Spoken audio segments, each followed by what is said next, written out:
Hi there, I'm here to provide a routine update on traffic light from Crystal Clear Indicator. It is a must-have for hardworking individuals.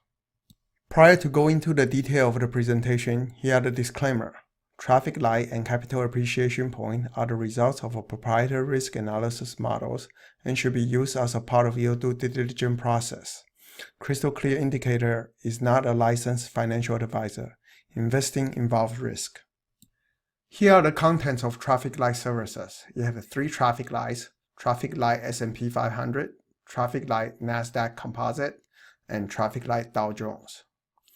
Traffic light S&P 500 provides a real-time assessment and assessing whether the symptoms of the 2000 and 2008 characteristics are emerging in the current market. When the light is in green, yellow, orange, the market offers a better reward to risk ratio in S&P 500. Red should be treated as a conservative sign. Purple should be considered a re-entry point. Traffic light have identified the exit point and re-entry point of 2000 and 2008 major correction events. The importance of a traffic light S&P 500 will be shown in the next slide.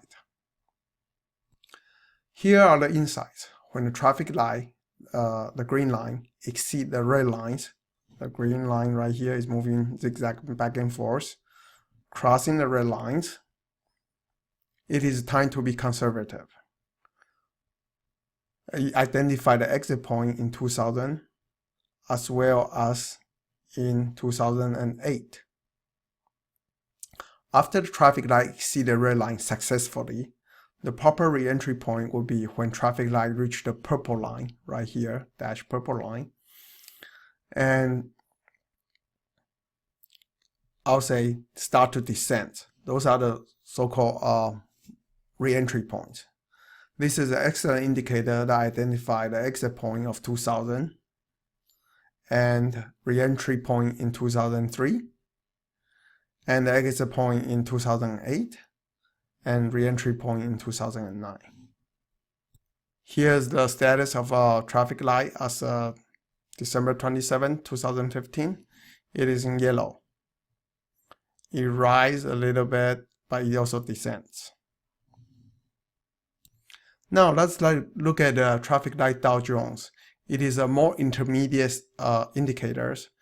Its composition has 2 lines: the bearish line that's in green and the bullish line that's in red. I will go in more details how to use those 2 lines. First of all, when the green line and red line cross over, it's usually a signal of a bearish or bullish. In 2009, when the re-entry occurs, it's a bullish sign. It happened in 2010, 2011.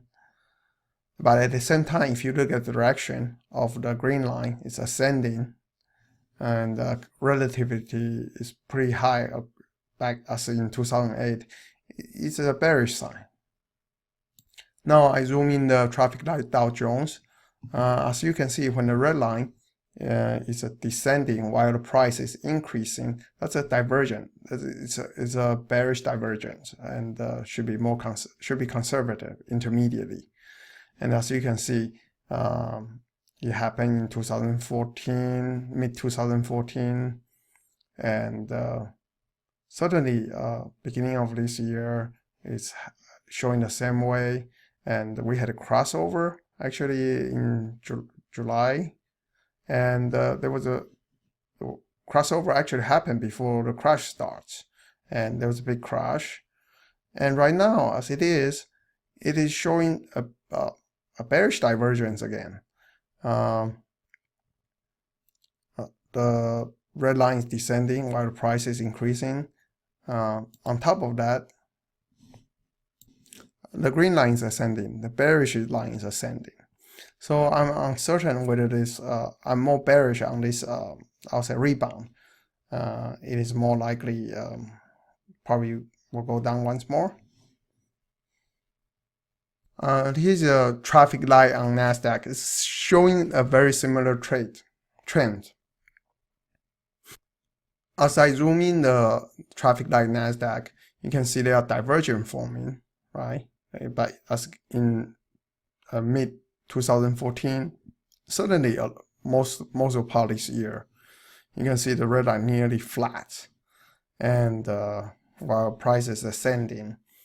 Of course, there was a bearish crossover, and as a result of that, there was a crash, major corrections. And as of now, the green line is ascending and the red line is descending, and plus with a crossover, green lines on top of the red line. This is also showing a bearish trade. In summary, traffic light S&P 500 is in yellow. The current bearish posture is supported by traffic light Dow as well as traffic light NASDAQ. That's all, folks. If I can provide any more clarifications, shoot me an email. Thank you for listening.